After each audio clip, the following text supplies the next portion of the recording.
There's probably quite a few Evertonians that have looked back in anger this week with the news of the second Premier League charge. We're going to discuss that now with lifelong Blue Rodger Armstrong, who joins us on the line. Rodger, always good to talk to you. Thanks for joining us today. You're welcome, Paul. You keep picking those bangers before we talk Everton. If only we could have a happy song, you know? Yeah, there is a link, isn't there? There very much is a link between some of these songs. Let's get down to business then, Rodger, because clearly the one major headline this week was, on Monday, the second Premier League charge against Everton. What was your reaction on hearing that news? Well, you know, I think the fan base was divided almost down the middle. There was a we're not going to be charged, and we are going to be charged. I, being of the half full persuasion, was in the more negative category. So I wasn't surprised that we were charged, but I'm very angry that we've been charged. I'm angry for a number of reasons. I'm angry because of the way the club's been run and that we've got ourselves into this pickle, and you know, we really can't get away from that. You know, this is fundamentally. Everton Football Club have to take responsibility for being run like a basket case under Mashiri for, you know, now 7, nearly 8 years since he came in 2016. The thing that also makes me particularly angry with the second charge is that, let me try and explain it to you in a kind of, without being patronising, in quite a straightforward way.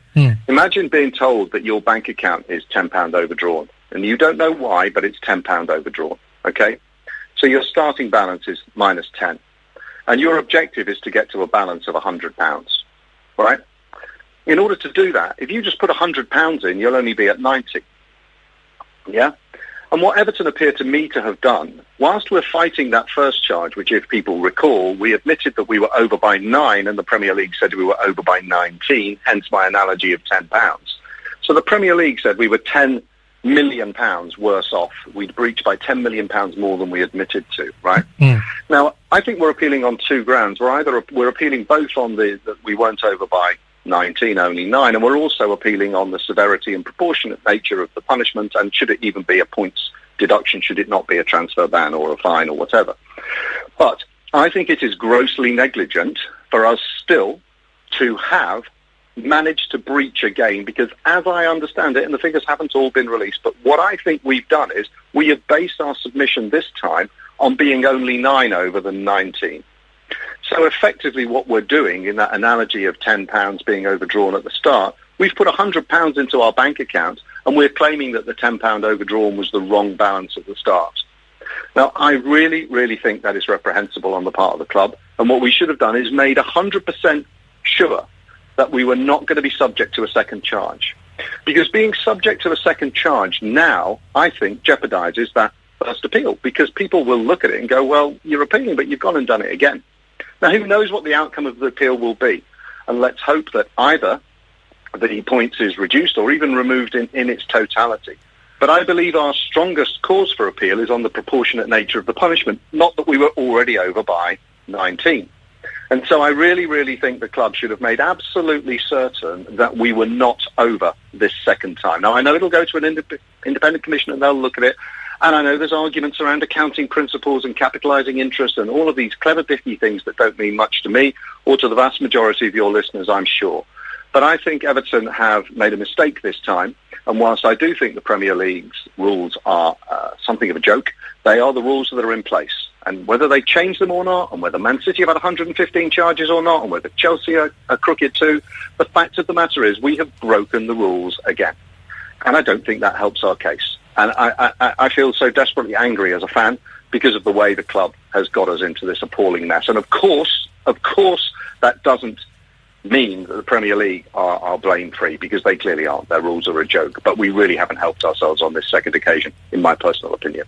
And I think it's fair to say as well, Rodger, a lot has been said about Richard Masters, of course, the Premier League chief executive. And you'll have seen he had a lot to say this week. I have to say, when you listen to what he says, it doesn't fill me with confidence that Everton's appeal against the 10-point deduction will be successful, because, you know, he talks about the fact that they take their rule book very seriously and that it's a handshake between all 20 clubs. And he goes on to say that Everton are a very important member of the Premier League, but we also have to think about the other 19 clubs and their fan bases in the decisions that we make. And Masters goes on to say, we think the process for the points deduction was followed to the letter. So how concerned are you then Rodger, that ultimately the first appeal could be unsuccessful, and ultimately Everton now could be facing a points deduction that could take them down to the Championship? Really concerned. I mean, look, Masters is a deeply unpleasant individual who actually, put a lot of people in the Everton camp, rather than the Premier League camp, with some of his pathetic statements and calling it a small club. I mean, if you want to piss us off, do that. It was quite an extraordinary thing to say. Yeah. Hats off to the secretary of the fan advisory board, sat behind him there, grinning in her Everton T-shirt. You know, she did great, and that was a sort of comedy moment to it. But let's be serious for a moment. The government value the Premier League and the money that the Premier League generates. And whilst there is undoubtedly a case that the rules are inconsistently applied and there is something of a case that Everton are being victimised, we've given them plenty of opportunity to pick on us with this second charge. And my real fear is that if that breach, the first breach, and the appeal against it is unsuccessful, then naturally we've breached for a second time. And that is extremely worrying because it could lead to another points deduction. And of course, Masters also indicated that there didn't appear to be, he didn't appear to be particularly confident of 777 getting the green light to go ahead, which some of us would be pleased about because we don't think they're going to be appropriate owners of the football club. But if they do get turned down, then there's real financial pressure on the club, which could see us in a very, very tricky financial situation. I also read reports as well, Rodger, that the sale price of Everton to 777 will be determined by the club's finishing position in the Premier League at the end of the season. So therefore, the value of the club will decline as they drop down the table. If that is true, then clearly any further points deduction could be really significant here. Yeah, look, I think there's so much smoke and mirrors going on with 7-7. My very loose understanding through, a combination of sources is that a basic price has been agreed and then there are add-ons. Now, that basic price could be anything from 10 to 100 million, and they've already put over 100 million into the club to keep the lights on, for goodness sake. So, the supplements will be to not getting a points deduction. Oh dear, we got one. Failing to win the appeal, well, that may result in them not having to pay much more. And surely, I think keeping our Premier League status is one of the most important things to the value of the asset that they're looking to buy. So I don't think it's that the price will come down. I think that they won't have to pay the add-ons that are built into the contract if the worst were to happen. That's the way I think it's structured. It's interesting what you said before about the way Everton Football Club is run because, Jamie Carragher waded into the debate this week, didn't he? Effectively saying that whilst he understands why the fans are angry at this latest charge, ultimately it is Everton, the football club, and in particular Farhad Moshiri, that have only got themselves to blame. Yeah, look, I struggle with, and I've said this now, I've probably said it on the show here, and I've said it on a variety of podcasts, is I've got no idea who Everton Football Club is, right? And even when we got this second charge, there was some absolute nonsense statement where the club said the club can assure fans we'll do everything possible. I have no idea who the club is. The club is basically Farhad Moshiri. The chairman has passed away. We've got an interim chief executive and one other director who nobody's ever heard of. So the lights may even be on or flickering on and off, but there is no one home. So who it is who is speaking on behalf of Everton Football Club, other than Sean Dyche, who, for his pains has to do it every pre-match press conference and post-match, and he's not going to comment on takeovers and finances and FFP and all of that. So I have no idea who the football club is, and I think that is utterly reprehensible and negligent, and Farhad Moshiri, is an absolute disgrace. Has been the worst owner we could have ever envisaged. As far as Carragher's concerned, I can understand why he says it. I think it was a stupid thing to say. I think it was a personal opinion he should have kept to himself because all it does is inflame things. And whether or not he was put up to it by Sky, I don't know, because, Sky are who they are. They build a business around promoting the Premier League and, Jamie doesn't want, his employers people to be criticising the producers of the Premier League and the product that pays his wages. I don't know. I mean, he's got a point. Of course he's got a point, but I really don't think it was appropriate. I think he should have kept his thoughts to himself. And I think, for someone from the city and someone of originally a blue persuasion, not to be trying to bang the drum on behalf of the fans who are the ones being punished here, I think is a pretty poor show on his part. And Everton have acknowledged the Premier League's decision to refer them to an independent commission for a breach of the rules. Everton Football Club, Rodger, say that they will continue to defend its position during the ongoing appeal, and should it be required to do so at any future commission. They go on to say that the impact on supporters will be reflected as part of that process. Ultimately, Rodger, though, it is the fans, isn't it, that really suffer here? Well, yes, it is, and of course it is. And the Fan Advisory Board have put together a very comprehensive submission, which the Premier League have accepted. Whether it will make a blind bit of difference, who knows? But hats off to them for trying to make a case.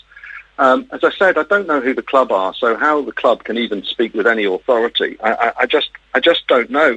But, you know, football's a tribal thing. I support Everton, and other people support other football clubs.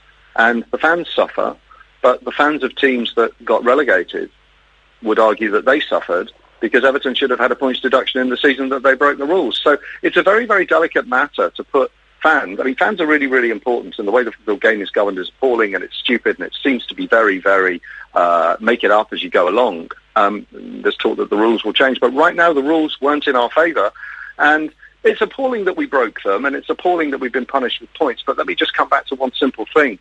If we had actually done our finances and our accounting properly, and used the money from Mashiri for working capital purposes and the money that we borrowed towards the stadium, we would have been able to offset the cost of that interest on those loans against our losses. But we got our accounting wrong, we've been unprofessional, we've been slapdash from day one under Mashiri. And sadly, some of those chickens are coming home to roost. The fact that the fans are paying the price is dreadful.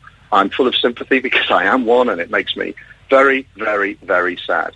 And whilst the fans' case is a compelling one, I don't think this great big monolith called the Premier League is going to pay a dicky birds of interest to it. And of course, the clock is ticking here as well, Rodger, because, the decisions on the appeals need to be made. The sanctions, possibly, should they follow, will need to be put into place. There isn't a lot of time for this, and there is this possibility that come the end of the season, there might be clubs in the Premier League that actually don't know what their true position is. Well, the timetable that they sort of threw out on the back of the fag packet on Tuesday or whenever the announcement was made showed that actually the deadline for conclusion of appeals on these charges to Nottingham Forest and Everton was at least a week after the end of the season. Now, that's totally unacceptable. Whichever team you support, that when the season, when the curtain comes down on the final day on that Sunday in May, everybody needs to know who's the champions, who's qualified for what, who's going down, and championship clubs, for their part, need to know who's coming up. So it is a piece of nonsense that this could still be going on post the end of the season. It's just totally unacceptable, and it shows how amateur the running of the Premier League is. So we await to hear more over the coming weeks and months, and we'll see how this story develops. But of course, 48 hours after the news broke on Monday, Everton were back in action on the pitch with a 1-0 win over Palace to progress to the fourth round of the FA Cup. I just wonder, Rodger, with everything that's gone on at the club this week, how important was it for Everton to get that win on Wednesday in terms of just raising morale within the squad? No doubt at all. It was vital. It was a freezing cold night. And it wasn't the best game of football. One piece of magic, set piece, Gomez, 1-0. Palace are a poor team. We beat them. That's great. It's cup football. It's about progressing to the next round. But you're right in terms of morale, because we weren't on the greatest run prior to the draw we'd had away at Palace in the cup. And morale is really important when we've got such a small group of players. And when we are up against it, and when it would be very easy for the players and indeed the manager to say the world's against us and to throw in the towel. And I think they deserve a huge amount of credit for coming out and winning games of football. None of us really care now how they do it. They have to win, whether it's ugly, whether it's pretty, we don't care. We have to win, and if we can stay in a cup competition, Everton has a very special relationship with the FA Cup, although it's a while since we won it, obviously the last trophy under Joe Royle in 1995. But for so long as we're in that, there's hope. There'll always be hope. Evertonians will always have hope, and it's always a hope that kills us. But yeah, it was, in answer to your question, it was a vital win. And I think as well, as you say, it wasn't the most convincing win. Sean Dyche was pleased with his side's reaction on Wednesday night. And it was big also because Everton recorded their first win since the middle of December. They also notched up their third clean sheet in a row. Virginia was superb in goal on Wednesday night. And also delighted, as you say, for Andre Gomez to get a goal as well.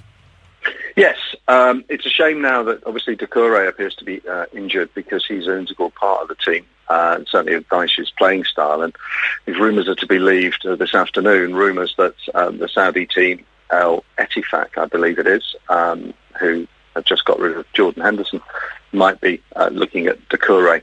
That would be disastrous, although probably could we turn down a significant bid? We probably couldn't. But losing Doucouré, either injured or sold, for our style of play, the style of play that Daesh has established, would be very concerning.